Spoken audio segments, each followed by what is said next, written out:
वालेकुम। MTH 301 assignment number 1 section incharge Mubashir Hussain. Last date है 12 नवंबर 2024 और आज की वीडियो में कंप्लीट डिटेल में बताऊंगी कि आपने इस असाइनमेंट को कैसे बनाना है। इस असाइनमेंट में टोटल 3 क्वेश्चन है। क्वेश्चन नंबर 1, क्वेश्चन नंबर 2 और क्वेश्चन नंबर 3 को टोटल 20 मार्क्स हैं। क्वेश्चन नंबर 1 में आपको कहा गया है कि पार्शियल डेरिवेटिव फाइंड करें with respect to X and Y. Question number 2 में आपको कहा गया है कि ये आपको जो पॉइंट गिवन है इनको पोलर कोऑर्डिनेट में कन्वर्ट करें। जब बात आ जाती है ना पोलर की तो साथ होता है रेक्टेंगुलर कोऑर्डिनेट। अब आपको कह रहे हैं अगर आपको पोलर कोऑर्डिनेट फाइंड करने हैं तो ये आपको रेक्टेंगुलर कोऑर्डिनेट दिए हैं। अगर आपको रेक्टेंगुलर कोऑर्डिनेट दिए होते हैं तो आप पोलर कोऑर्डिनेट फाइंड आउट करते हो, ठीक है। और अगर पोलर दिए हों तो फिर रेक्टेंगुलर फाइंड आउट करते हो। आपके मीट के आगे से जो लेक्चर है सारे वो इसी पे मुश्तमिल है और इसको आपने अच्छे से समझना है, आगे आपके काम आएगा। मीट के बाद इस पे मैंने लेक्चर बनाए हुए हैं, वो आप देख सकते हो यूट्यूब पे जाके। उसके बाद यहाँ पे लिखा हुआ है verify Euler theorems for the function this and find its degree of homogeneity. इसकी डिग्री देखनी है कितनी है और इसका आइलर थ्योरम से वेरीफाई करना है। तो इसकी देखिए डिग्री यहाँ पे 3 आपको शो हो रही है, लेकिन इसको हमने सॉल्व आउट करना है। तो वीडियो को स्टार्ट करते हैं। Question number 1। अच्छा, ये था आपके पास फंक्शन। पार्शियल डेरिवेटिव जब लेते हो ना, जिस वेरिएबल के अलोंग लेते हो, अब x के अलोंग ले रहे हो ना तो x वाले हिस्से का डेरिवेटिव लिखते हो और y को एज इट इज़ लिखते हो। इसको अच्छे से समझना है। अब यहाँ पे देखिए इस पोर्शन का जब डेरिवेटिव लेंगे ना, ये एक टर्म है और एक ये टर्म है। तो जो आपने 12th क्लास में पढ़ा होगा कि जब दो टर्म का डेरिवेटिव लेते हैं तो प्रोडक्ट रूल यूज़ करते हैं। उसमें क्या होता है, पहले का डेरिवेटिव लिखते हैं, दूसरा ये पहला नंबर है, ये दूसरा एज इट इज़ प्लस दूसरे का डेरिवेटिव पहला एज इट इज़। तो यहाँ पे एक्स स्क्वायर वाई का डेरिवेटिव लिया, दूसरा एज इट इज़ प्लस यहाँ पे पहला एज इट इज़ लिखा, अब दूसरे का डेरिवेटिव लिया। अब हम जब डेरिवेटिव लेते हैं तो डेरिवेटिव में फार्मूला क्या होता है, पावर एक कम होती है और जो पावर होती है वो शुरू में आ जाती है। तो यहाँ पे इस पोर्शन को सॉल्व करेंगे तो यहाँ पे x के अलोंग ले रहे हैं तो एक्स स्क्वायर का डेरिवेटिव हो जाएगा 2x ये, और y वाला पोर्शन एज इट इज़ आ जाएगा डॉट, ये वाला पोर्शन भी एज इट इज़ आ जाएगा प्लस ये भी एज इट इज़ आ जाएगा। अब इसका डेरिवेटिव लेंगे तो देखिए x के अलोंग ले रहे हैं तो cos x माइनस वाई का डेरिवेटिव क्या होता है, sine minus sine X Y dot इसके अंदर वाले वेरिएबल का डेरिवेटिव। तो यहाँ पे कुछ भी नहीं है, 1 है, 1 लिखो ना लिखो एक ही बात है। अब यहाँ पे 2xy cos ये चीज़ सारी एज इट इज़ आ जाएगी। ये देखिए प्लस था, ये माइनस था, प्लस माइनस माइनस हो जाएगा और बाकी एज इट इज़ आ जाएगा। नेक्स्ट अब आपने क्या देखा कि यहाँ पे भी y है, यहाँ पे भी y है, तो हमने y को कॉमन ले लिया और ये इसका आंसर आ गया। नेक्स्ट आपने अगेन डेरिवेटिव लेना है y के अलोंग, ये इसका 100% करेक्ट सोल्यूशन है। जब y के अलोंग लोगे तो इस वही सेम प्रोडक्ट रूल लगाओगे, यहाँ तक वही तरीका है। आप डेरिवेटिव लेते हुए आप x वाले फंक्शन को एज इट इज़ ट्रीट करोगे और y का डेरिवेटिव लोगे तो यहाँ पे x square as it is रहेगा और y का डेरिवेटिव 1 हो जाएगा, ये टर्म एज इट इज़ आ जाएगी, x square plus y as it is आ जाएगा और कॉस का डेरिवेटिव होता है माइनस साइन, तो माइनस साइन वाई -1 आएगा तो अंदर वेरिएबल क्या है माइनस वाई, तो इसका डेरिवेटिव -1 हो जाएगा। यहाँ पे x था, 1 था तो यहाँ पे -1 है।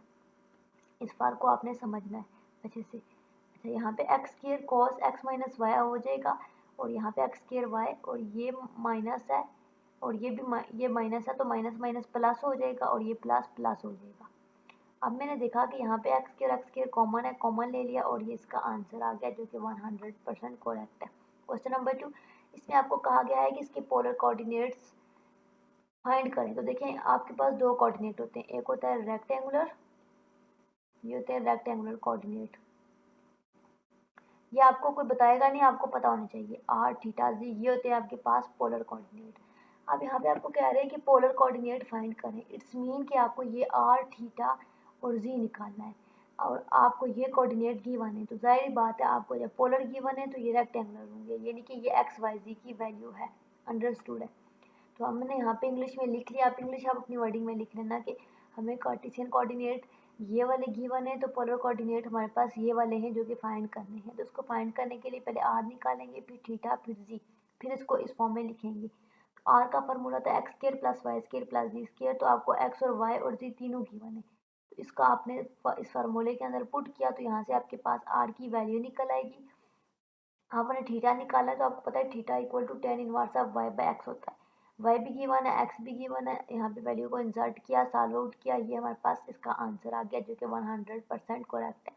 और आपको पता है कि जो वर्टिकल लाइन है जी की वैल्यू वो यहाँ पे क्वेश्चन में ये गिवन है जो कि 0 है, तो यहाँ से हमने लिख लिया कि एक्स हमारे पास पोलर कोऑर्डिनेट के आगे 8 पाई/3 0। कैसे आगे, क्योंकि यहाँ पे आर थीटा जी लिखते हैं तो आर की वैल्यू थीटा की वैल्यू और जी की वैल्यू पुट कर दी। ये मैंने डिटेल में लिखा हुआ, इसको आप अपनी वर्डिंग में लिख लेना, बाकी मैथमेटिकली चेंजिंग नहीं हो सकती, मैथमेटिक यही रहेगी। नेक्स्ट क्वेश्चन नंबर 3 था, यहाँ पे 2 लिख दिया है बाय मिस्टेक, को करेक्ट कर लेना है। Verify Euler theorem for the function this and find the degree of homogeneity. देखिए आयलर थ्योरम का हमारे पास क्या है फॉर होमोजीनियस फंक्शन, तो ये हमारे पास इसकी फॉर्म होती है, तो हमने इसको वेरीफाई करना है। तो यहाँ पे आप गौर से देखें तो फंक्शन का पार्शियल डेरिवेटिव है एक्स के लॉन्ग और वाई के लॉन्ग। अब आपको क्वेश्चन में सीधी सी बात है, फंक्शन गिवन है ये, तो आप इसका एक्स के लॉन्ग डेरिवेटिव लोगे, वाई के लॉन्ग लोगे। मैं आपको ऊपर डिटेल में बता चुकी हूँ कि इसका डेरिवेटिव कैसे लेते हैं, ठीक है। अगेन देख लें, यहाँ पे एक्स के लॉन्ग डेरिवेटिव लेंगे, देन आप वाई के लॉन्ग लेंगे, तो ये आपके पास आंसर आ जाएंगे। आपने इसको अच्छे से देख लेना है। उसके बाद आपने अब अप्लाई आयलर थ्योरम अप्लाई किया। अब जब आयलर थ्योरम अप्लाई करोगे यहाँ पे, तो ये एक्स ये वाला फंक्शन प्लस वाई ये वाला function is equal to f of x y, इन दोनों को सॉल्व आउट किया तो ये चीज़ आ गई। 3 को कॉमन लिया तो ये हमारे पास यहाँ से 3 कॉमन आ जाएगा। यहाँ पे एक स्टेप मिस कर दिया मैंने, यहाँ पे आपने लिखना 3 को कॉमन लेना था और आपने देखना था कि ये जो फंक्शन है और जो क्वेश्चन में फंक्शन हमें गिवन था वो बिल्कुल एग्जैक्टली सेम बन रहे थे, सिर्फ 3 कॉमन आ रहा था। यहाँ पे 3 कॉमन आ रहा था, बाकी सेम थे। तो हमने लिखा कि फंक्शन इसके इक्वल क्वेश्चन में गिवन था और एन ऑफ फंक्शन इसके इक्वल होता है, तो हमारे पास जो आंसर आया ये आया फंक्शन का, तो वो 3 के इक्वल होगा, तो फिर फंक्शन भी 3 के इक्वल होगा क्योंकि दोनों n के इक्वल है, तो यहाँ पे n 3 है।